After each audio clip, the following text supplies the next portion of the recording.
Welcome back to another episode of Around the 412. I'm Tyler. With me, as always, is my co-host Smitty.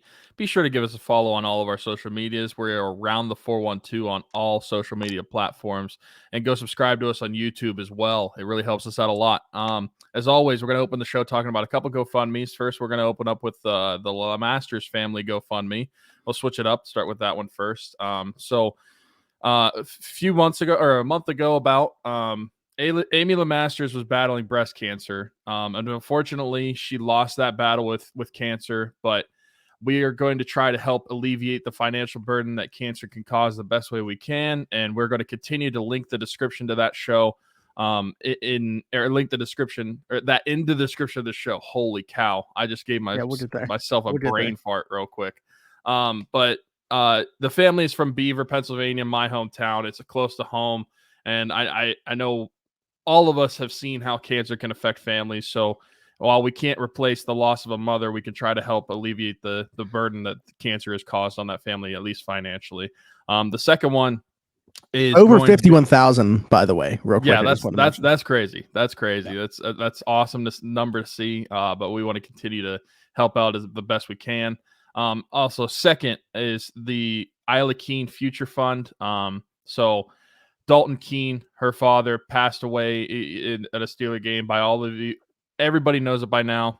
We've continued to push this, but we're just going to continue to push and promote it. That way we can try to help Isla out best we can financially for her future. Leaving behind a 2-year-old daughter is a terrible thing to happen, but we just want to be able to continue to try to help the best that we can. So that will also be linked in the description of this show on YouTube and all the listening platforms. And with Isla Keene's Future Fund, Smitty has the Dalton Keene golf outing to inform you all about. Yeah, you said 2-year-old Isla's birthday in a couple months. It's actually like right around mine, so she turns 3 in June. I don't know why I just thought about that now. I was like, I'm gonna have to get her something too. But anyway, the Dalton Keene golf outing will be May 13th at Blackout Golf Course at 2 p.m. Proceeds going to be split between the Isla Keene Fund and also the Carrying Place in Pittsburgh, which is always really close to Dalton and Kaylee's hearts. So that will be awesome. $100 per player for some, and $100 will get you obviously the golf along with the food and beverage. If you're interested in participating, you can reach out to me or you can contact them. They have a flyer that has their phone numbers on it, so like I'm guessing that they're okay with people having their information. So Kaylee and Todd is Dalton's best friend that is putting this whole thing together. I can put that information all in the description of the show as well. So that will be there. But again, Dalton Keene golf outing, Blackhawk Golf Course at 2 p.m. on May 13th. Awesome. I want to be able to see Smitty play golf. So maybe not this one, but you know what? Maybe this is going to be an annual thing. Maybe the second annual. Yeah. It's going to be an annual thing. Listen, so maybe we can get a foursome together. Because I'll be in Pittsburgh and we'll get a foursome. That would actually be really cool. It can be like, because they do like sponsorships and stuff too. So like Around the 412 can be like the sponsor for the foursome. So that would be really cool. But anyway, what I wanted to say was, I know Sarge always has a problem with this. I don't think he would say this given the circumstance of this, why this golf outing is happening. But on the flyer, it says first annual. And Sarge always hates when it says first annual anything because he says that doesn't exist. You have to get to the second year for it to be a second annual. But this is certainly something that I believe is going to be happening every year. So again, like Tyler said, yeah, maybe we get involved with it more next year. I'll be at it this year. I'm just not golfing. I'm going to be there with some giveaways that I have as well. Some leftover stuff from Rock Around the 412. So I'll be there. You can hit me up. And again, whether you want to golf or just come hang out, come be part of a great cause. It works. Now we get to talk about some sports. Some sports have been fun and some sports have been. And I don't know that we would have thought that it would be this way. Yeah. You know, the sports that we normally like to talk about, we don't want to talk about. And the sports that we normally don't really care for, they're the best team in Pittsburgh right now. So, yeah. Either the time that you're listening to this, it's probably tomorrow. Maybe it's the day of opening day at PNC. And I was sitting there thinking like, okay, the Pirates, like before the season started, okay, the Pirates have 2 series before they have their home opener. what's their record going to be? Now, I'm not very high on Cincinnati this year. I think they're going to win around 60 games. I think they could be in that 100-loss territory again this season. And then Boston didn't really know what to make of, but I still thought, like, hopefully they're 3-3, maybe they're 2-4. The Pirates are going to go into their home opener with a 4-2 record after sweeping Boston at Fenway Park. Absolutely. I mean, just so fun to watch this series. It was one of those things like that last game, getaway day, being in the afternoon. So I don't know if you were able to catch any of the game or what, but I Mitch did. Keller, I had it on at work. Okay, yeah, Mitch Keller was fantastic. Shouldn't have even have given up a run. Just a really weird half inning where, like, even it looked like they had tied it at 4 on a foul ball home run that was originally rolled a home run, and then a bat flip and then a foul ball that Mitch Keller strikes. I'll Now say, just ladies, a whole weird sequence. every inch counts because that ball was foul. It was. But yeah, the 4-2 Pittsburgh Pirates, and how did we get here, do you think? I mean, I think when I'm looking at this team, the way that they've played in the first 6 games here, obviously, easy pickings to just say, look at what Bryan Reynolds has done so far. But I really think the pitching, because if you go through top to bottom with the offense, it really hasn't been there consistently. But I think that the pitching, both the starting and the bullpen, has been really solid out the gate here for the Pirates.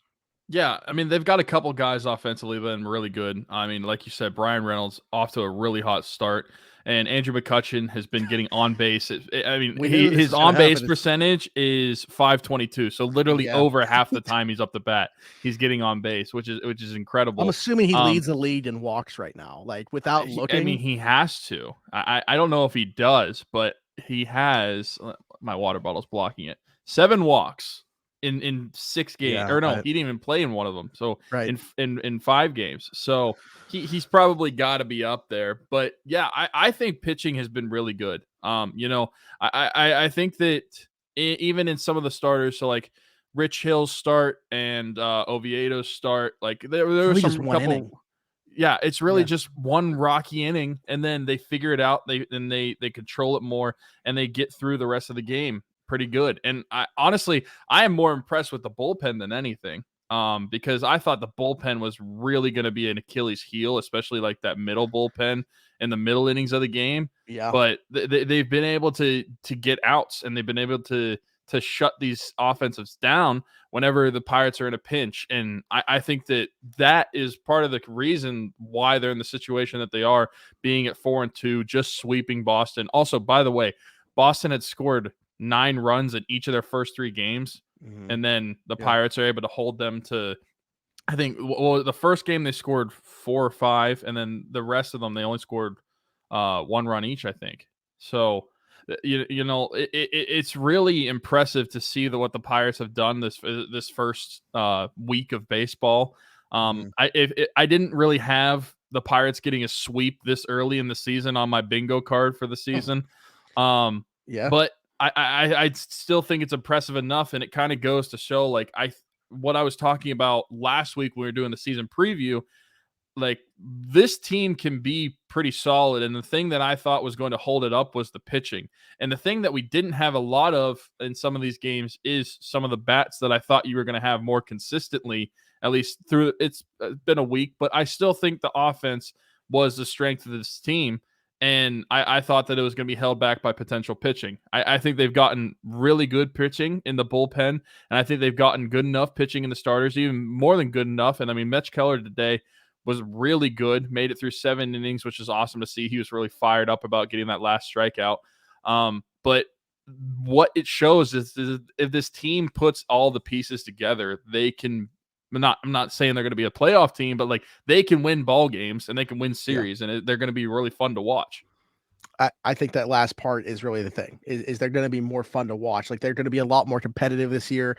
I don't think that you're going to have to worry about them getting blown out a ton and like turning games off early, as was the case last year.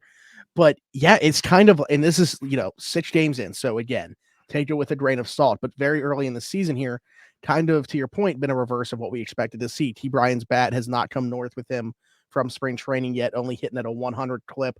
On base percentage, also just 100. Santana had a home run today. He's not hitting well, though, to start the season here. Our boy, one of our breakout picks, Rodolfo Castro, his bat has not, come with him out of spring training either.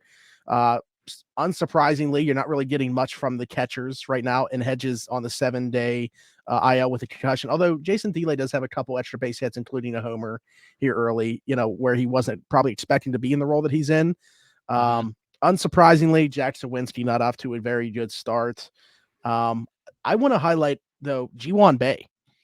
And although like the numbers don't like pop off the page, just 214 average, 267 on base, slugging 500, but he's played in a lot of different positions already defensively. You saw him make some great plays in the outfield at Fenway, played that ball right against the wall as well as anybody that I've seen at Fenway. That's a very tough ballpark to gauge, especially when you're getting that close to the wall. Devers didn't know what happened. He was puzzled. And also, Ji-Hwan did have his first career home run and opposite field shot over the monster. So this is a guy I think kind of like, I'm not going to say like, I think it'd be too bold to throw the term X factor on a guy like Ji-Hwan Bae. But maybe he's like what we thought Castro was going to be, like the guy that runs away with that second base job. Josh Harrison. And plays multiple defensive positions. And here's the big thing too. We haven't seen a ton of stolen bases in recent memory from the Pirates. He's a guy that's going to steal some bases this year, I think, especially like with the roles being changed where pitchers can only throw the ball over 2 times before they have to get him out. If they throw it the 3rd time over, you just see a lot more steals across baseball. And Ji-Hwan Bae is one of the few guys on the Pirates that I think is going to take advantage of that. We saw a double steal today, too. It was McCutchen and... and then shortly after, Reynolds. It was Reynolds. Yeah. Shortly after, Reynolds... That was one of the biggest... most confusing base running thing. I think they were just trying to get out of the game. That's what I said. I think they just wanted to leave Boston. They're like, okay, we're going to win this game. Let's get to the 9th inning and let's just shut this thing down. Because there was no way that Kutch leaves that. Like Kutch doesn't have to move. Yeah. If anything, Reynolds gets out and Kutch just stands on the base. The whole point was Reynolds was just getting that rundown to let Kutch get to 3rd instead of have to go back to 2nd. Yeah, and then Kutch starts running back to 2nd, and that was the most confusing thing I've seen. But yeah, I think Ji-Hwan Bae has been really good. And he provides some really good defense, and I think that you're right. Maybe he is one of the guys that we thought Castro could be like.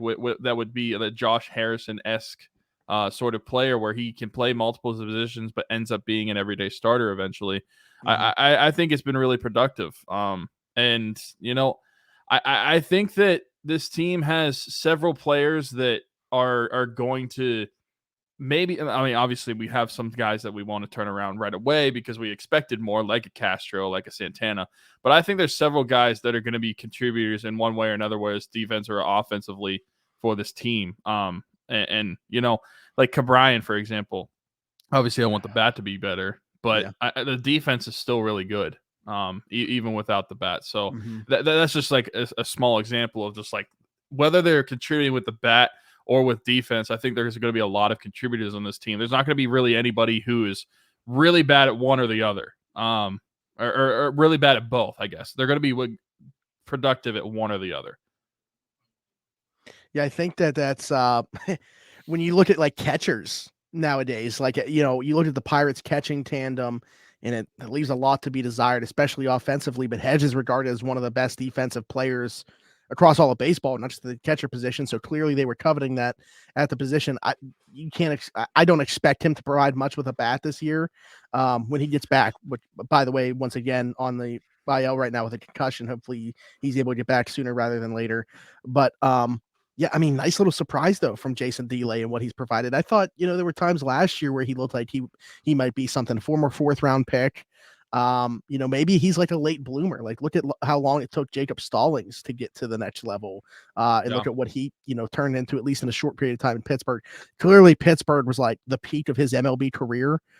He was also an older prospect when he came up. So I think, I get on Ben Sherrington a lot, but probably actually, I mean, Zach Thompson, part of that trade, he's not going to make it. We'll see what happens with the minor leaguers. But I was just say, at least they like sold on Stallings at the right time.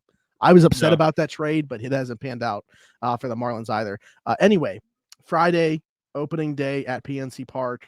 Very interested to see how many people show up for it, if it's like any other opening day or if it's got a different feel because of the team being 4-2, along with Kutch being back, AJ Burnett to Russell Martin going to be the first pitch. And there was some talk about it. I think AJ Burnett is now pushing for it too. They want to black out PNC for the home opener, which I'm all about. When they blacked it out for the playoff games, that was one of my favorite things. It's so cool when everybody gets behind it and does the exact same thing. You can just see a sea of the same color throughout the stands. So I'm very excited for that. I will definitely be participating. But White Sox, pretty random home opener opponent. And then the Astros come to town. So first two series. A lot of AL. Yeah. A lot of AL. Yeah. 3 of their first 4 series. Yeah. That's very, I feel like, uncharacteristic for baseball, especially for openers. Like, I feel like either the opening day and people's home openers tend to a lot of the time be like divisional opponents. Yeah, I remember a few years ago though, like the first year that we had Colin Moran. The only reason I remember it is because of his grand slam. Homer. That was against the Twins, so that was a pretty random home opener as well. Yeah, it was. But I think that it's going to be an exciting day in Pittsburgh. And what you mentioned, I think that even if the team wasn't 4-2, now granted, I think that adds some juice to it. Even if the team wasn't 4-2, the one other thing you mentioned, the fact that Andrew McCutchen is back, I don't even think it mattered if they were 0-6. I think people would still be pretty pumped about seeing Kutch. Because he's just one of those figures in Pittsburgh sports that transcends what's happening on the field. It's just the name, the aura, who he is to the city, what he means to the city, and the memories that everybody has as fans watching him previously whenever he was a Pirate. I don't think it mattered if they had won a game up to this point. I still think it would be sold out, and he is a major factor into the reason. But the fact that they're 4-2, that it's even more juice. And you know, I'm really excited about like baseball again. You know, I talked bad about it all off season that I don't want to talk about baseball, but when you win, it's fun. We'll see how I'm talking in August, but as of right now, I think baseball is fun again. I want to wrap up talking about the Pirates with the news that came out right around opening day with the Bryan Reynolds stuff, and whether this is going to continue to carry over, or if they're just shutting down talks, who knows? That seemed like it was the plan, right? Was if they don't have an agreement by first pitch of opening day, that's it. There's going to be no discussions during the season. However, they were definitely talking afterwards, and I guess it's probably because, like, if you get there on the years and the money, I guess that's like, okay, we're at least this close. Let's see if we can get this across the finish line. Now, what started as 8 years in the 130 million-ish ballpark, Bryan Reynolds came down on that to 8,106. But the caveat to that is he was looking for an opt-out after year number 4 of the deal. The Pirates having control of him for 3 years anyway, you know, you're tacking on 1 more year really before he can opt out, and he wanted it like backloaded preferably. So really, really beneficial for Bryan Reynolds. How beneficial is it to the Pirates? I'm not sitting here like licking the Pirates boots or anything like that, but like objectively, I don't know that that's a deal that I want them to make anyways. I would rather them just give him the 8,130 and not have an opt-out in it.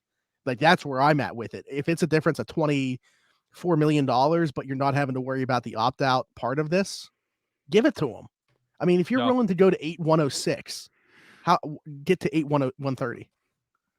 I agree. I don't think they should be pinching pennies when it comes to this deal. I think it needs to get done. And I mean, you see the season, how he started this season. And remember what I said last week? The contract is not getting any cheaper. Yeah. So I said, and I tweeted it today. I said I think that within the next 48 hours, like after that game ended in Boston, you have 48 hours until first pitch in Pittsburgh. And I think that you have 48 hours that deal should be getting done. Imagine that deal should be getting done. I don't think there's an excuse from the Pirates organization anymore. Grade Brown coming out and being like the master of ceremonies, announcing the players, and he just announces it right then, like no one even knows that it was agreed to. Yeah, that would be awesome. It would be awesome. I think that it's a perfect opportunity for the organization and for Bryan Reynolds to get this done, because you have the day off tomorrow. And by tomorrow, a lot of you are speaking. I'm talking Wednesday night. So Thursday, you have the day off. It's a perfect opportunity to get this thing settled out, hashed out, and get the deal done before Friday.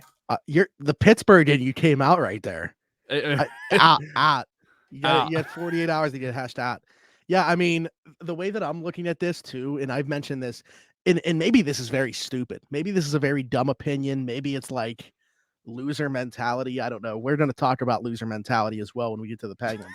But I'm looking at this deal as so much more than just like a right now for baseball rewarding Bryan Reynolds deal. I'm looking at it as setting a precedent for future guys in the organization too when it's time to sign them to extensions. Like, this is us showing players that are here. Now, Bryan Reynolds wasn't drafted and developed fully in the Pirates system, right? But he was part of the McCutchen trade. But that perform here, that we are willing to pay you market or above market value. In this case, they're probably getting a bit of a discount when you look at these other deals that are being handed out and what Bryan Reynolds provides. Point, nonetheless, we are willing to reward the guys when that time comes. So I think that this is a great way. This is the contract to me that is the most important contract in Pittsburgh Pirates history. And I'm not saying that like trying to be like with hyperbole or anything. I legitimately believe that because I think you're starting to set a precedent for what O'Neal Cruz is for guys further down. Andy Rodriguez, hopefully at some point. I don't know. Like I'm sitting here going through guys in the organization. Like T. Bryan's already paid. I don't know who else right now that we're really thinking about is like could get these $100+ million deals. But I don't know. That's just where I'm at with it. Like I think it's important, obviously, for Bryan Reynolds in the future of this baseball team, but I think it's also important just to establish like that type of culture and willingness to pay guys when they perform, rewarding them. No, I think that makes sense. Because if you're a minor leaguer in the team or you're getting drafted by the Pirates and you see them, they're not rewarding the guys that are performing for them with these contracts, then what are you really playing towards? You're how playing many guys are trade. drafted by the Pirates and are like, okay, I'm going to be here until, I'm looking for my first MLB contract, like legit contract. Like most guys are probably looking at it like maybe I'm here until I hit free agency, but most likely I'm going to be part of like a trade at some point. Yeah. Yeah, and that's not just the Pirates. I'm sure there's other organizations that people have similar interests in, or similar thoughts about. But, I think that needs to change. And to your point, I think that this would be a great example for that because if you're a guy that's in low A or you're just getting drafted double A, you're watching the Pirates reward the guys, then you can think like that's something that that's a goal. I'm going to get that contract and maybe that helps you perform better. But yeah, it's a culture change. It's setting that precedent. And like I said, to me, if I had control over it, lock them in a room. You have 48 hours until first pitch on Friday. Yeah, I mean, 8/130 to me even is, a steal. Basically, I think for what he's going to provide over the first, 5-6 years of that contract. And then it's like, kind of whatever. But $130 million over 8 years would be $16.25 million a season. You look at what MLB, market value is to me, that's anything under 20 million to me is like, wow. Like, I can't believe that got done. But that is the number that he was at, and they even got him lower than that. But again, if I'm the Pirates, I wouldn't do that either. So I completely get not wanting if you can get that opt out after like year 5 or something, I think that's more palatable. After year 4, to me, right, it really doesn't make sense for the team to do. Yeah, I fully understand that too. And it'd still be the biggest contract in Pirates history. Even if it was a 8/130. I mean, the current biggest contract is the Hayes contract, if I'm not mistaken, because it was the Kutch contract before that, I believe, that 5-year deal with Kutch. So I don't know. Yeah, so it'll be interesting. Like, we don't even know if they're still even trying to work on this. But I think that there was some hope because they were there on the money in years. But like, were they really? Because in order to be there on the money in years, it took Brian's team coming in with, we want an opt out then, if that's the case. I actually presumed that it was a no trade clause he was looking for. But, that makes sense too, him wanting the opt out after year 4. But from the Pirates standpoint, no. So again, just pony up the more money and don't include that in the contract because I think he would have taken it if it was the 130 instead of the 106 without the opt out. I don't even think about no trade clauses when it comes to baseball contract. I feel like Bryce Harper. they're not as popular to like be talked about. Yeah, Bryce Harper's going to be in Philly. We know that. No trade clause and no opt outs, right? There's nothing. Yep. There's nothing. It was It's just a 13-year straight deal. 13-year deal. Mm-hmm. Wow. All right. Moving on to talk about the Steelers. There were a couple signings. Breiden Fehoko and Keanu Neal. Fehoko, a defensive tackle, I think made a ton of sense. They needed some depth along the defensive line. I don't expect this guy to be like come in and be a 3-down player or anything like that. But I think from a situational standpoint, I like some of the stuff I saw when I was watching him back from the Chargers and LSU guy. Actually, is he a defensive tackle or is he like strictly a nose guard? That's a good question, actually. I don't know because I'm wondering if you can bump him out or if he's strictly. I don't know that he moved around a whole lot.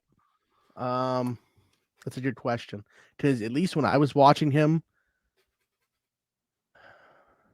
because I could have sworn he was like just a straight up nose tackle, which I know. And now that I'm thinking about how I asked that actually question, as a defensive end. What? They list him as a defensive tackle here, but yeah, Wikipedia actually lists him as a defensive end. I know how I asked that question probably sounded weird. And then Pro Football Reference lists him as a nose tackle. Okay. Mainly I was asking like is he just inside at nose all the time or can he be bumped out to like the 3? No, like, I think he could. Yeah, tackle? I think he could play, opposite D tackle from Cam or, give a breather to Cam. Okay. I'm realizing how I asked that question. I said, is he a defensive tackle? Or is he strictly a nose guard? Like nose guard is a defensive tackle technically, but you knew what I meant by defensive tackle versus nose tackle. But like 1 tech or 3 tech. Yeah. But yeah, so I think really good signing there from a depth perspective. Keanu Neal is the interesting one. I actually I had to tweet it out and I went back and found it. Last year, I tweeted it out like when I thought we could potentially lose Terrell Edmonds. I threw his name in the ring as somebody that could be brought in by the Steelers. There was pre-draft interest, former first-round pick, 17th overall. So, that pedigree. He comes in this year, though, and he's a guy that's kind of like a safety linebacker hybrid. So when you're talking about filling roles that are going to be left by the departure of Terrell Edmonds, I think he fills that box role that we were talking about last week. I said last week. Who's going to be like that 8th guy in the box? I think it's Keanu Neal. I don't know that he's going to, again, getting back to like with what I said about Fehoko, I don't think he's going to be an every down player, but I think he's going to be a contributor. Maybe he's like what we saw from KZ last year when he was getting on the field, like in 3 safety sets. Yeah. What's your take on both of these guys? Well, I think that the Fehoko one is really good. I think that they needed to shore up some depth along that defensive line. Defensive line definitely took a hit last year in some of the production that we were expecting. But, I think that this could really help out. And the one that Keanu Neal, that one to me was, okay, that's the replacement for Terrell Edmonds. As soon as I saw that was right away what came across my mind. And I think that this will be good. It complements what Minka can bring very well because I think that even though he's not going to be exactly like Terrell Edmonds, I think that he has a little more ball skill than Terrell Edmonds had. Yeah, I do think we know he can play with DeMonte KZ. This is the 3rd team they've been on together. Really? Falcons and Cowboys. I did not know that. Yeah. That's pretty funny. But yeah, no, I think this improves your defense. And I think that it's a smart way to do it. You're replacing positions that were of need, and you're replacing with positions that are pretty similar, especially speaking of Neal, like similar to what you were losing. So like what you lost with Edmonds, what you're going to expect this guy, like you were saying, in the box and in the run game. With Edmonds, I think that's valuable to have back there. And I know we had in the notes, like, how does this does this affect how we think about the draft at all? Mm-hmm. Not too much. Same thing honestly. I asked last week. Yeah. Yeah. It's not really too much, them signing Fehoko. Like if they're going to take a defensive tackle, at this point in the draft process, I don't see them taking a defensive tackle until probably round 3 or 4 at the earliest. And so I don't think it really changes my mindset on it. I still think if there's a guy that they like, they'll take him there. But I'm more so looking at like some of the earlier guys. Like it doesn't really affect how I think that the Steelers draft is going to go. And with signing Keanu Neal, I mean, what? The Steelers are no longer going to take like Jordan Battle. I don't know. I'm trying to think of like safeties that emulate like that type of safety, Right. Yeah. because you can't say like, oh, like Brian Branch or any other like typical like Jair free Brown maybe out of safety. Penn State. I think that might take him off the board. Yeah, But like you have to like Jair Brown, Jordan Battle, these guys that are more like run heavy stopping safeties. I feel like that affects them in the draft process, but anything else, it doesn't really affect any of the free safeties that could be taking like a Brian Branch. But I don't think the Steelers are really going to take one anyway because they have Minka. I think they're more focused on corner in the secondary, so I well, don't really think it affects it anyway. yeah, but the thing with Branch to me is like that's also a slot corner. So like I think that's why he might still be in play. I wouldn't think it would be at 17. I think he would have to be the case of like a lot of people well connected to the league do not have Branch in the first round anymore because of the way that he tested. If that happens, one, that's crazy to me, especially in this class. I think he's a top 10 player. Top 15, I might give you, but for sure he should go in the first round. But if he's there at 32, if the Steelers take somebody else, it's going to break my heart. I would 100% take him there, even though you're going to list him as a safety. That's your slot corner, in my opinion.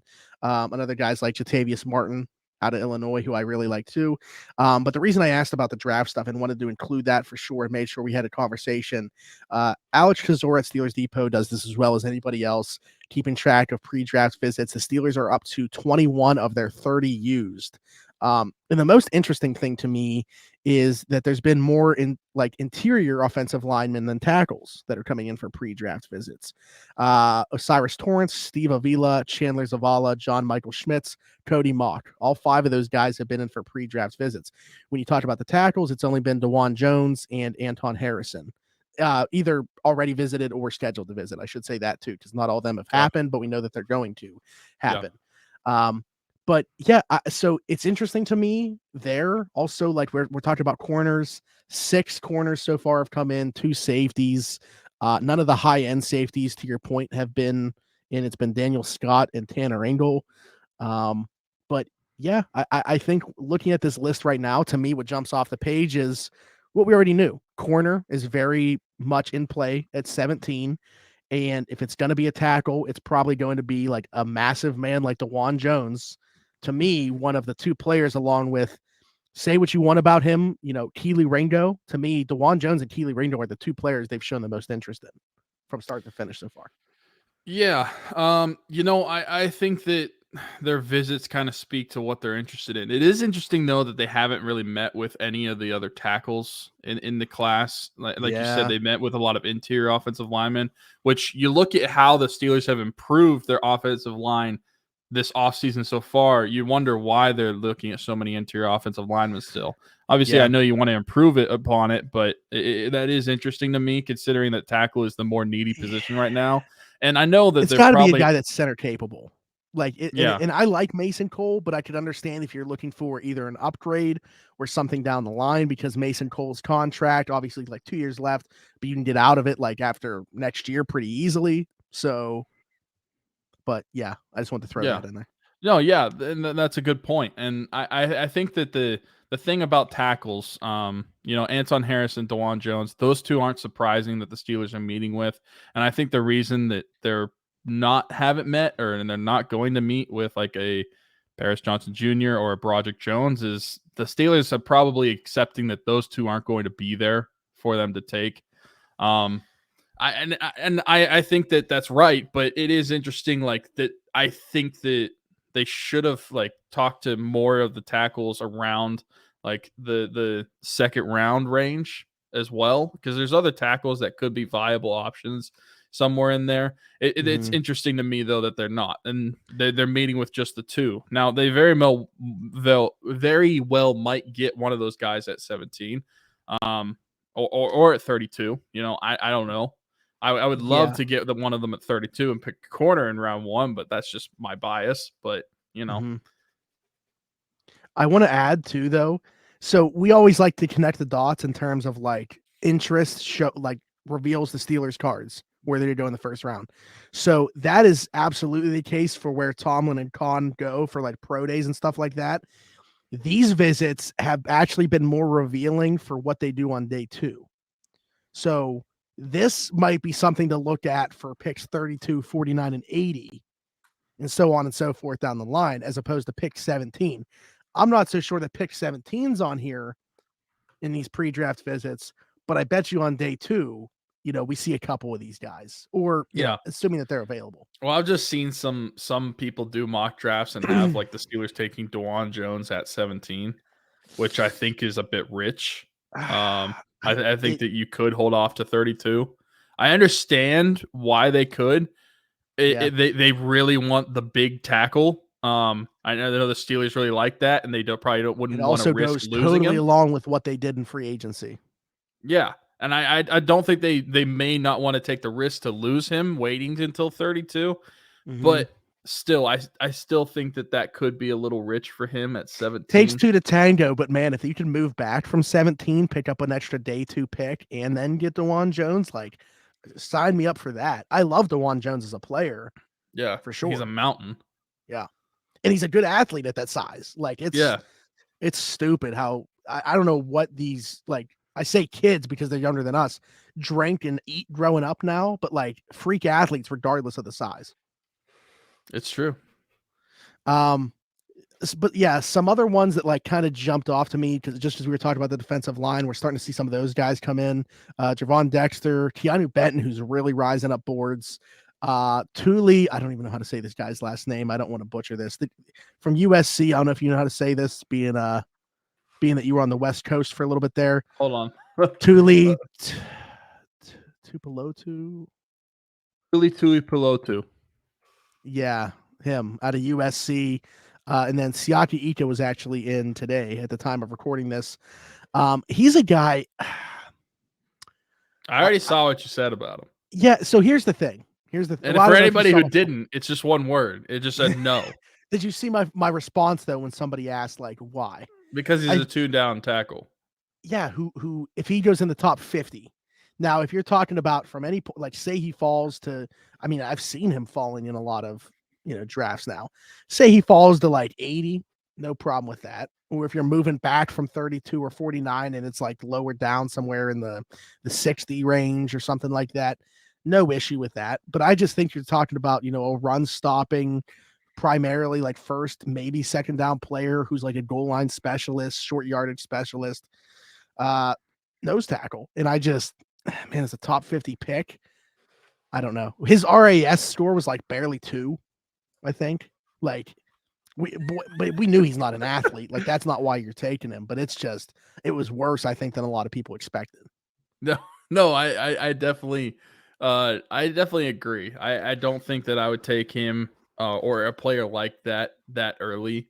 You just got to look at like on-field value. How much time are this going to be spent on the field? How many snaps are they going to take? And someone like that, they're very situational for how they're utilized. So spending that higher draft capital, I agree, it doesn't make sense. Now, like you said, though, this is day 2 guys that we're talking about with some of these visits. So maybe it is later, within that 3rd round. I don't know what they're going to do, but like I agree with you. At top 50. I wouldn't do that. I think there's other guys that are going to be there at other positions too that I think they're going to be really valuable. Also, he went to which high school did he go to? East or West? He went to East High, which is where High School Musical was filmed. Oh, you're talking about Siaki Ika? Yeah, he went to East High in Salt Lake City, Utah, and which is where High School Musical was filmed. All right, bring him in. I have no problem with changes everything. It completely changes his draft board. And then the receivers, very clearly, it's a slot guy. They brought in 3 so far. I love 2 of them for sure. Charlie Jones would be fine, I think. But I love Jaden Reed out of Michigan State, and I love Jonathan Mingo out of Ole Miss. Very different styles. Jonathan Mingo is closer to that. He's not Chase Claypool size, but he's about 6'2", 225. I mean, that's a bigger slot option. Pretty diverse route tree. And Jaden Reed, man, he's got some burners. I love his body of work at Michigan State. I actually did a mock draft, like the very first one that I did a long time ago, and picked him in like the 6th round. Yeah, that's not happening. He's probably going to go like late day 2 at this point with his pre-draft process. So I would love either one of those two guys. I don't know. Mingo would probably have to be at 49. I think Reed might be at 80 potentially. But yeah, like very clearly, if the Steelers are going to draft a receiver, it's a guy that's going to be slot. And this is a good draft to need a slot receiver. Yeah, and I think that's where the Steelers are needing a receiver when it comes to the needs of the team. You know, we talked about, was it last week, that Pat Freiermuth is essentially your slot receiver right now. So they don't really have a true slot receiver, and they haven't for a few years. I mean, no tight ends on here, by the way. We've experimented with it. You know, what are they get? They're gonna spend draft capital on a blocking tight end. I mean, not necessarily like a. Here's my. I'm trying to make my case for this. Is Pat Freiermuth becomes your slot receiver. He might still be listed as a tight end. This guy is going to play inline, but also still run routes. And like, I don't get me wrong. Like, if Pat Freiermuth is part of the future, like that's great. I really like him as a receiver, but he's going to have 1 year left on his contract at that point after next season, and he's got a history of concussions. Like, I don't know. So, just a lot of things here that I can make a case for to get involved with the best draft class that we've seen come out in. At least since I've been like involved in actually watching guys come out of the draft. All right. Well, let's take Dalton Kincaid at 17, and let's take Darnell Washington at 32.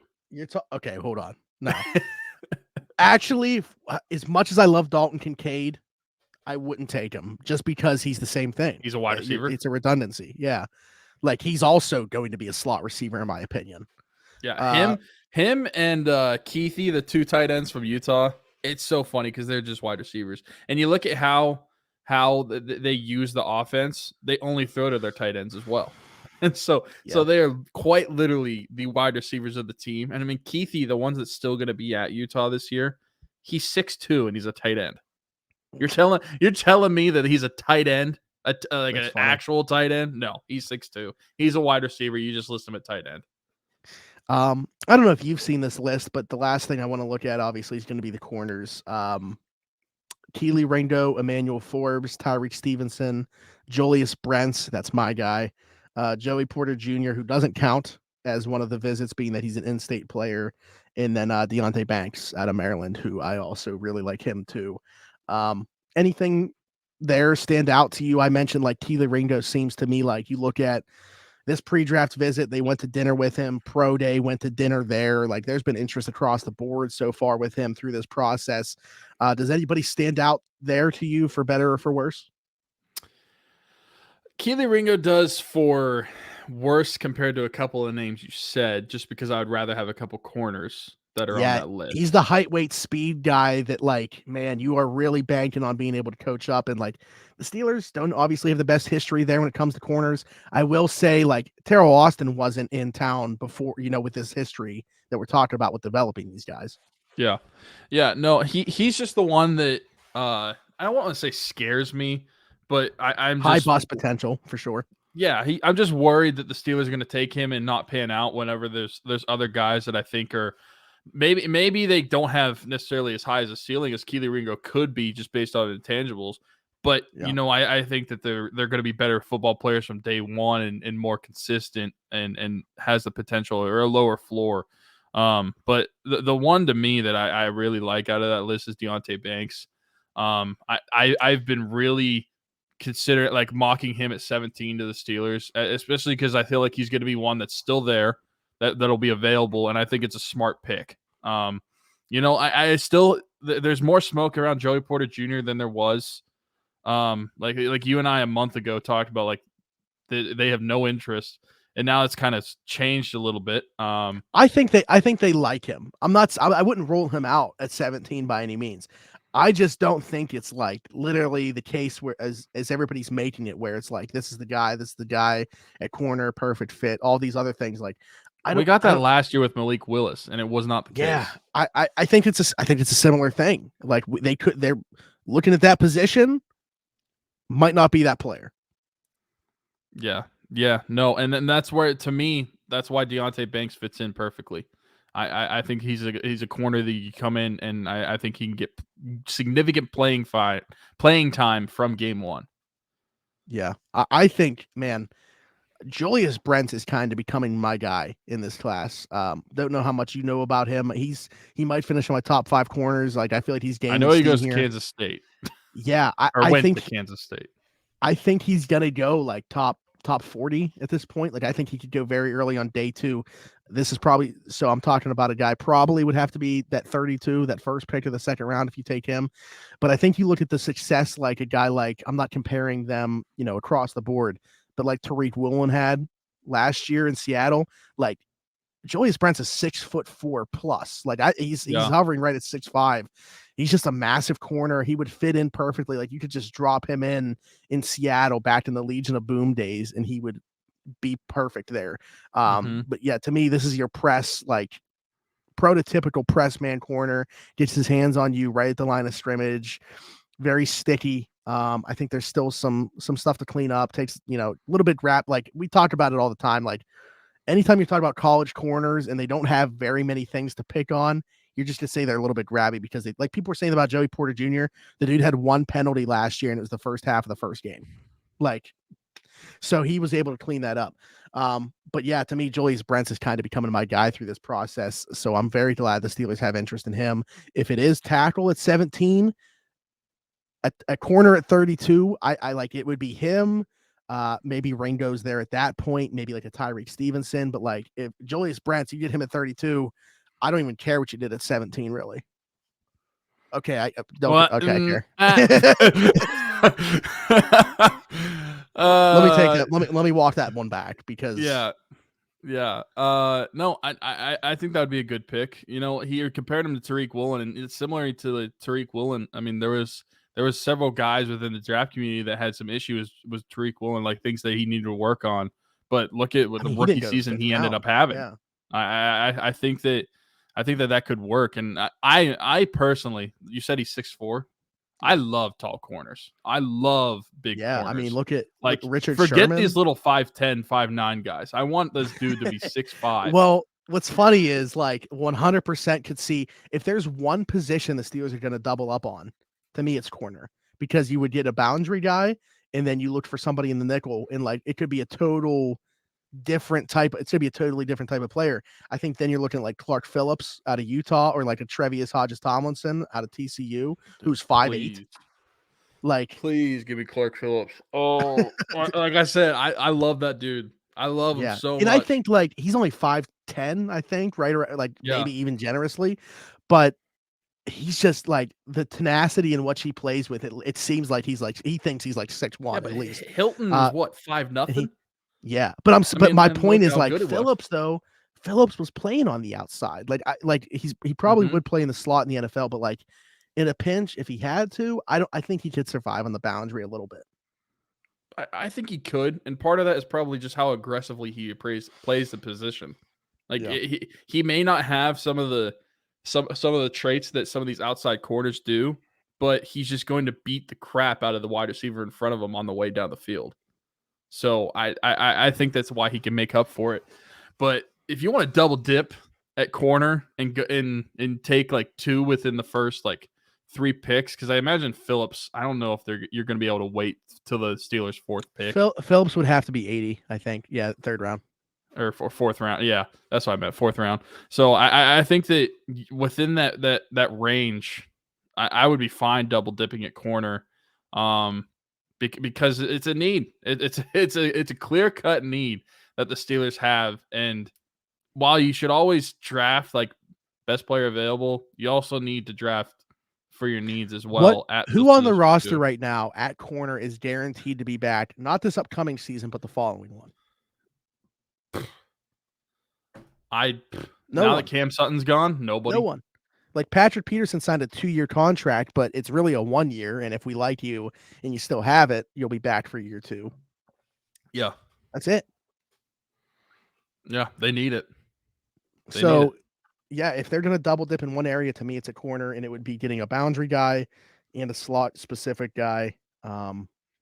Sign me up for Julius Brents and Clark Phillips, both those guys. Pick 32, pick 80. And then I don't care. No, I'm not going to say that. And then you don't care what happens to 17. Last thing I want to mention with the Steelers is they bring in an offensive assistant, the pipe dream, because Byron Leftwich still doesn't have a job unless I'm totally missing something. I would have loved for them to bring him in, not as the offensive coordinator, but give him a role on the offensive staff. However, Glenn Thomas, most recently the offensive coordinator at Arizona State. Thank you, Richie Bradshaw, for that back and forth, because obviously things did not go well for him there, hence why he is moving on from there and now taking a role in the NFL. But everywhere that he's gone, it's been working with quarterbacks. So I think that's very interesting. You already have a quarterbacks coach in Mike Sullivan. You're getting another guy that's been very familiar. He worked with Matt Ryan. That's his last NFL stop, was as his quarterbacks coach from 2012 to 2014. Very well traveled. And don't get me wrong, like, even though Arizona State did not go well, when he was working under Matt Roll, going from Temple to Baylor, some of those Matt Roll stops, those offenses that he was running were pretty good. So I don't think that this is 100% like a lost cause type hiring here. How do you feel about this? Because a lot of people are even saying, like, here's your safety net in case things don't go well and Matt Canada's fired in season. As a Steelers fan, history kind of tells you it's not going to be the case, but that's not going to be the case. And even if it was the case, I don't know that that's really an improvement necessarily based off of what we saw with him at Arizona State. I mean, I saw it firsthand a couple years ago when they played in Provo at BYU. But I think that it's a good signing because it brings in new blood for the offense. And that's really, to me, what I care about with this signing. Because I feel like based off what we've seen of the offense past several seasons under the Canada regime at offensive coordinator, I think that you need some new blood in that offense with some new ideas. And even if he's not going to be calling plays, even if he's not going to be the quarterback's coach, I still think he's going to have influence in all of it because he has the experience in doing so. And I mean, you're talking about at least NFL experience back when he was with Matt Ryan. Those are like good years with Matt Ryan. And those were years like leading up to eventually. Yeah, I mean, he wasn't with the team when he did it, but Matt Ryan won an MVP eventually. The very next season. Yeah. So I think that it's a good thing because it's just a new face that can bring in new ideas and new thoughts about the offense, because that's the thing that really hinders the Steelers is the offense compared to the defense.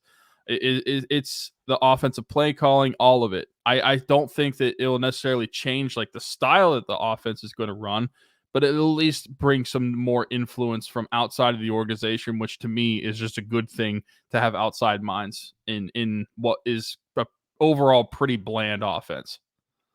Yeah, I'm in 100% agreement there. I'll be curious as to what the people think. Let us know in the comments how you feel about this, if it moves the needle for you at all in terms of the offense. If you are somebody that believes, like I said, some people are on Twitter talking about this is a safety net kind of. It's at least somebody that has experience calling plays if things don't work out with Matt Canada and he's fired in season. Again, it's the Steelers.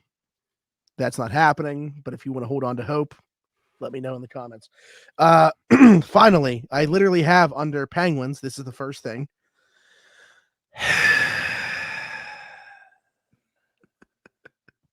Just a long sigh.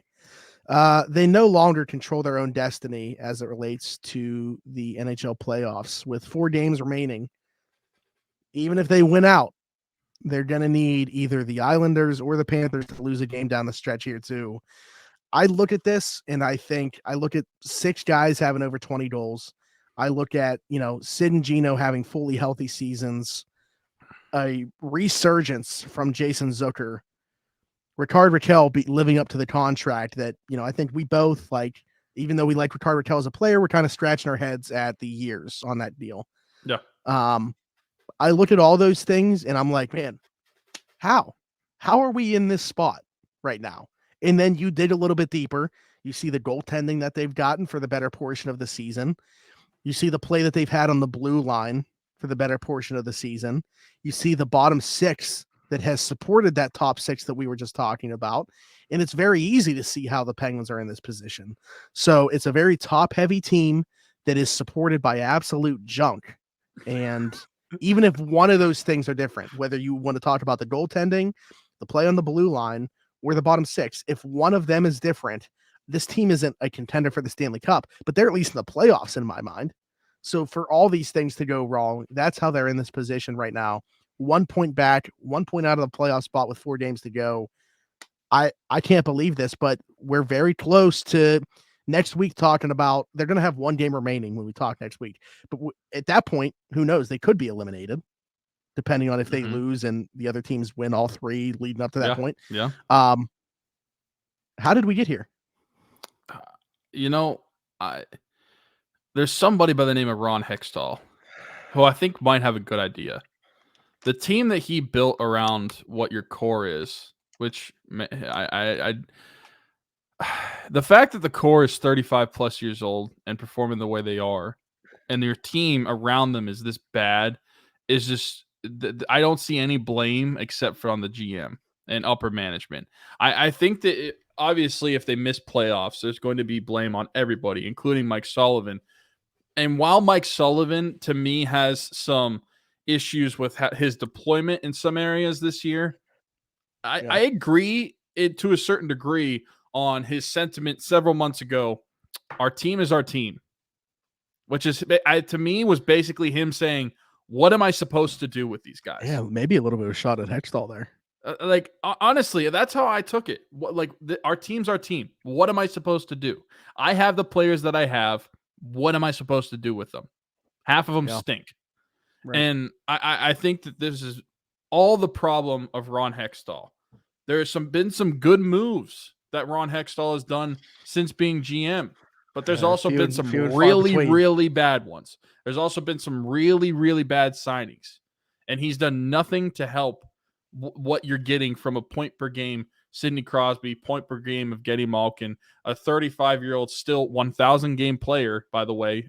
Chris Letang, congrats on Chris, 1,000 games in the NHL. The fact that you're getting these seasons from these older guys and the top 6 is still contributing the way that they are, and your team is so bad around them, I have no other blame except for the GM, which is why as soon as the season ends, if they are not in the playoffs, hell, even if they are in the playoffs, I don't care. But if they are not in the playoffs, I think it should be less than an hour that Ron Hextall is fired. I don't know if Fenway Sports Group is going to realize that they're not in the playoffs because we're still not sure if they know they own the Penguins. Well, hey, they did have representation there for Chris's 1,000th game. They did. They sent some junior representative person. They're like, this isn't Liverpool. Why are we here? But, I think that it's just such a shame because of the season you're getting from these older guys. And that's such a shame that the team around them is so bad. And this is probably, and I might be having recency bias here, this might be the least enjoyable season that I have watched in the Sidney Crosby era. There's been so many times this year where I'm like, can we just get to the end of the season? And it's for a multitude of reasons. But yeah, I mean, I'm in agreement with you where it's like most of the games, I just feel like it's a chore. Like the entire point of sports, whether you're winning or losing, is entertainment. There is nothing entertaining about this hockey team on most nights. Yeah, and that's why I was even thinking about, and I was like, whether do I actually mean this? Should I say this? Like, if they somehow scratch themselves into the playoffs, I don't even know if I'll watch at that point. They made the playoffs. I don't care after that. That's the ultimate goal for this season. Yeah. That is literally the only thing that matters. And they were pissing it down the drain. And I get the Devils are a really good team. They played them last night, and the Devils completely dominated them. Yeah. And I get that they're a good team. They're a playoff team. They are much better than people expected. But it looked like the Penguins didn't even care they were in the game. Yeah. It's just sad at this point. And over these next 4 games, if they don't have any fight, then they don't deserve to be in the playoffs because they look like they just don't even care that they're in a playoff race. They're currently out of the playoffs. I mean, I don't get the same feeling that I got in previous seasons or in previous games of this season, that there's just a ton of fight within this team, even if they're down in games. I just don't feel that anymore. Once they're down, I just expect them to lose. I really thought, this is relatively recently, like what, a week ago from Saturday or something like that. Whenever they won that game against the Capitals off Gino's late goal, I kind of thought that was going to be the launching pad for the rest of the season. To see them, come out and lay that game against the Devils. And like, the thing is, those performances are going to happen, but they've happened so often, and it really emphasizes the easy ones that you've dropped, losing to Montreal, losing to Detroit, like their records against those teams, Ottawa. That is, what makes those games more important, is because the Devils are much better. But that game was so much more important because of dropping those ones. Even the ones to the Islanders, just because of the position the Penguins were in those games. Yeah. Where, it just, they were basically the NFL equivalency of playing prevent defense for almost 2 full periods. And I'll use the same saying you just did, pissing the games down the drain. So to be in this position right now as a Penguins fan, it's very new. So we're speaking very raw and emotionally, I feel like, about the subject. But again, I would 100% have been better off with the way this season has gone if it was due to Sid, Gino, Letang, those guys falling off a cliff. To have those guys still performing at the level that they are, and have the roster surrounding them play the way that they have. And I can't even necessarily blame the players on the roster. They're not asking to be put in the positions they are. This is the way the roster was constructed. It's maddening. And they got, 8 possible points left, 4 games to try to squeak their way into the playoffs, to most likely match up with the Boston Bruins in round 1. That is it. To your point, literally the only good thing that can come of this season at this point is extending the playoff streak. And that's it. That's all we're looking forward to happening. Yeah. Yeah. And it's really sad that it got to that point that we just have no belief that they could even win. Now, granted, they are going to be playing the best team in hockey if they do get in, but it's sad that we do have literally zero belief that they could do even anything. And we genuinely don't. Like, I feel like some people might feel like we're talking like just because we're emotional right now about it. Well, no, I mean, we said this. I genuinely do not think the Penguins will do a single damn thing in the playoffs. They are not going to win a game. And I already said, like, if the Penguins win the series, I will put out a poll, dye my hair whatever color. I don't care. It's not going to happen. And now, I'm not even confident that they're going to even make the playoffs. They have what should be an easy-ish road towards the end of the season. They got Minnesota either tonight when you're listening or watching this, most likely. Which is how fitting is that they're going against Marc-Andre Fleury basically with like their playoff lives on the line. Maybe Sid, because I will say, squeeze a text in like, hey, just soften up the pads a little bit. I will say the Islanders got Tampa tomorrow, and then Florida. I don't know that they have a tough game tomorrow, but they have Toronto and Carolina their last 2. So like the Penguins, they definitely do have a path to the playoffs here, but they don't control their own destiny, which is like really the big portion of this. Yeah, the annoying part is that they basically screw the pooch to get themselves into the point. But like I was saying, so Minnesota's the only playoff team you play. They're in the playoffs, and hopefully you get a win tomorrow night or whenever you listen to this against Minnesota. But the other teams you play, you're playing the second worst team in the Atlantic. Now, granted, I shouldn't say that because you lost to this team 7-4 earlier this month or last month.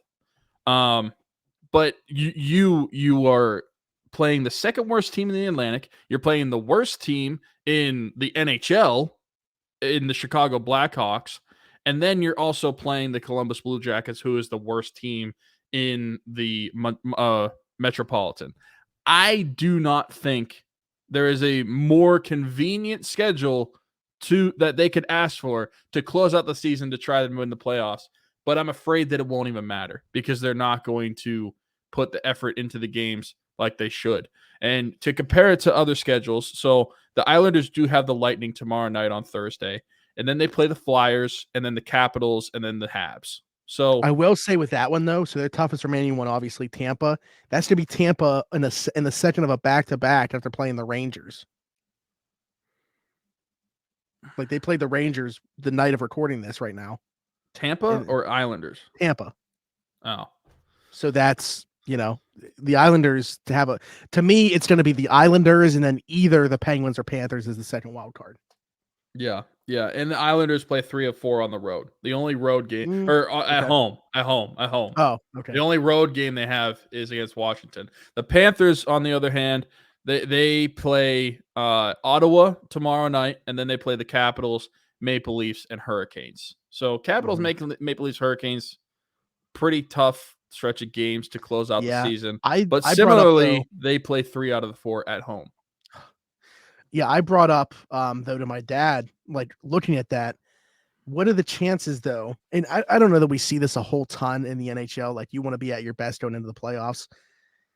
Carolina's got 3 points on New Jersey or something like that. Like what if they go into that game having nothing to play for? And then similarly, Toronto might be just locked into that too, can't move up or down. Yeah. In the Atlantic. What if they're both sitting guys in those last 2 games against Florida? Is that a thing in hockey? That's why I said, like, I don't know that it really is. It crossed my mind. Yeah. That could be at least with a goaltender. Smart thing to do, I guess. Yeah. that's so annoying. The Penguins just pissed me off this year. They just really pissed me off. Hey, listen, this is a great. So I want to bring up something. I tweaked it a little bit. I only included 3 options here, but Tip of the Iceberg, our boys Nick and Nick that host Tip of the Iceberg podcast. Go check that out if you haven't already. Put out a poll about like which player would you want to if you could get rid of one Penguins player, who would it be? They included Tristan Jarry in that. I'm not going to just because he's a UFA at the end of the year anyway. And Brian Dumoulin would obviously be part of that too for me, even though he's also a UFA. So I'm not including him. But the other 3 names then that were on there were Jeff Carter, Mikael Granlund, and Jeff Petrie. Where are you at with that? What would be your answer if you could just get rid of one of their contracts completely off the book starting next season? I'm still with Granlund. And I'll tell you why. So as much as the Carter contract sucks, it's not as valuable as it's one season. You can bury it on the fourth line. One season. You can hide him on the 4th line better. And then Petrie, well, the contract isn't great. There's 2 more seasons on it. I still think that you can live with him on defense more than you can with Granlund on offense. And similarly, you could bury Petrie on the 3rd pairing if you really wanted to and limit his minutes. I don't even think he's been that bad, though. It's really just about he's making so much money. He's the 2nd highest paid player in the team. Yeah. The Granlund one, though, this is a trade that should have never happened. He has been awful with the Penguins, quite literally invisible, and he just provides no significance anywhere on the ice whatsoever. Mm-hmm. He doesn't do anything to improve the team. And I don't know if you saw me talking about this. I'm kind of at the point, and I took a poll. Yeah, I took a poll too. And I don't know if you agree, disagree, but I would be willing to give up the 1st round pick to get his contract off of the Penguins books if the Penguins are serious about trying to contend still. And I think they should be, considering the seasons you got just from Sidney Crosby and Evgeny Malkin. I think you still should be serious about contending. And so, granted, they're going to have $19 million of cap space going into this offseason, but still, I think you could use the additional $5 million that you would get by just trading away his contract. And I am at the point where I would give up the 1st round pick. Maybe that sounds egregious to so many people, but seriously, look at 1st round picks. We've only had 3 since the who was our 1st round pick? Kasperi Kapanen. We've only had 3, including Kasperi Kapanen, in that time frame since 2014. We've had him, we've had Sam Poulin, and we've had Owen Pickering last year. Owen Pickering, he might turn out, I don't know. He's still too young to find out. Sam Poulin, he was 2019 1st round pick. He's not in the NHL yet. I'm sorry. I don't see the value in having a player like that when you have aging core getting older and older by the day that are still being productive. I would rather try to improve the team now than the future. Yeah. Yeah. I mean, I haven't put much thought into it. I should have, because we should have brought it up on here since you put it out on Twitter and got, some people probably really questioning that. But assuming, hopefully, it's a new regime too. Yeah, like they're probably going to be trying to clear out as much as they can. I would do it too. I mean, okay, so yeah, you're losing the first round pick, but you're gaining $5 million in cap space to go get another player in that case too. Maybe the team, taking Granlund in a first, maybe you get like something back too. I don't like, maybe you get like a third back or something. I don't know. That's such a weird deal. Like they happen, but like not all that often. And we haven't really seen the Penguins do, salary dumps like that. So it's hard for me to go based off of. I hate that we're agreeing on this. Like I wish that we had two different answers. But it's Granlund for me too, just because like we're saying, like Carter, 1 year left. I think you can bury on the fourth line. I would still, again, I'm going to say it, prefer that he play the wing as opposed to center. And with Petrie, like, I just don't think he's a bad enough player to warrant it. Like, yes, like if the opportunity arose, don't get me wrong, would love to get rid of that $6.25 million, but it's not like he's really like dragging the team down to me the way that Granlund is right now and will be for the next 2 seasons. So it's also Granlund for me. I wish I had something more exciting. And even though we're talking about Jeff Carter, this is talking about Jeff Carter, even though, albeit limited to what he was when he first came to the Penguins in terms of like production and scoring, he has still produced more than Granlund has since being a Penguin. I mean, and he makes less money. He's here for one less year. I cannot pick Jeff Carter, and it has to be Granlund. He's more productive, believe it or not. I don't understand how someone can be so unproductive as Granlund. He they even tried to throw him nothing. They tried to put him with Gino and Zucker too, like to jumpstart him. Like that's the thing is like, what is the solution? Like to try to, do you play him with Sid? No, and like, no, I mean, yeah, like no. I don't know what. I think you're better off having 2 really good lines than trying to screw one up. Yeah, I don't know. They've tried to jumpstart him, is my point. And the only thing they haven't done is put him with Sid. I don't want them to experiment with that, but it's really the only thing left for them to do if they were going to try anything else to try to jumpstart him. So, well, he's going to get traded, and then he's going to score 7 goals in his first like 15 games. That's the thing too. It reminded me when you said that, not that he's done that, but like Kapanen, the only reason that the Granlund trade happened was because Kapanen got taken off waivers. Like they wouldn't have been able to do it. So thanks, St. Louis. Yep. I was thanking them. I thanked them genuinely when it happened because I was actually happy about it. Now I'm saying it sarcastically because I'm upset. I would rather just have Kapanen as 3.2. Honestly, I would too. And Kapanen outscoring Granlund, Bluger outscoring Granlund, McGinn outscoring Granlund. The Penguins were probably better off just staying pat than what they did. Genuinely, but that's been the case for a while. Like they could have changed basically nothing about the forward group from that team that lost to the Islanders when Jarry imploded, and they would have been fine. It was literally just they needed to fix the goalie situation, and instead, Jared McCann, we could bring up every episode. He just hit the 35 goal mark with Seattle. Brandon Tanev's been a pretty good player in his role as well for Seattle. Freddie Gaudreau is like super utilized in Minnesota. They love him there. He's like their shootout specialist when it gets to that point too. Like he is a massive role for the Minnesota Wild. We're going to see him tonight when you are listening to this. I mean, there's just so many things. Evan Rodriguez also, that Swiss Army knife that we always loved. Sullivan loved too. I'm sure Sullivan isn't happy about losing a lot of these guys. What would be a good poll is if you could have Mikael Granlund with his contract and give the same contract to Dom Simone, which player would the Penguins fans rather have? Oh my goodness. Could you imagine Dom Simone as a $5 million player? I could. He's the Corsi god. I thought you were going to say, that's Mikael Granlund. No, because at least Dom Simone can produce more offense. Even though he's not the one doing the scoring, he drives the play. Mikael Granlund does nothing.